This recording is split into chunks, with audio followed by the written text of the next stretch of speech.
In this video, I'm going to teach you how to add a Bupa card to Apple Wallet. It's a very easy process, so make sure to follow along. In this video, I'm going to give you easy to follow instructions on how to properly set up your Bupa card and add it to the Apple Wallet. Keep in mind that you can do the exact same steps on an Android device instead. The process will be exactly the same, and either method will allow you to use your Bupa card digitally. So, for the Apple Wallet specifically, all that you have to do is open the My Bupa app. So if you don't have it already, go over to the App Store and look for the My Bupa app. You will be able to sign up and manage your account digitally. With this done, you will be able to find your specific Bupa card in there. Just tap on it once, and immediately upon tapping on your card, you will see information like your member name, the scheme, the membership number, and most importantly, you will see the button to add it to an Apple Wallet. It should be right underneath the card.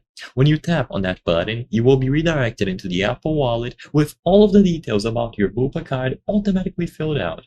Now, you just have to accept it, and then it is going to be listed underneath your wallet. With this done, whenever you go to any sort of card reader and you have to use your Bupa card, you can physically place your iPhone or your Apple Watch near the card reader.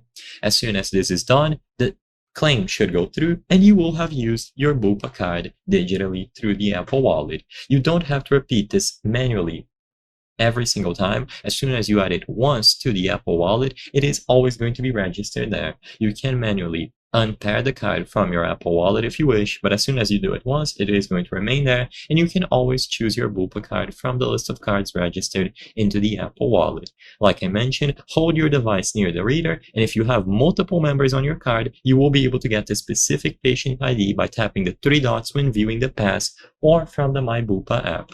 I hope I was able to help you on how to add Bupa card to Apple Wallet. If this video helped you, please be sure to leave a like and subscribe for more very easy tips. Thank you for watching.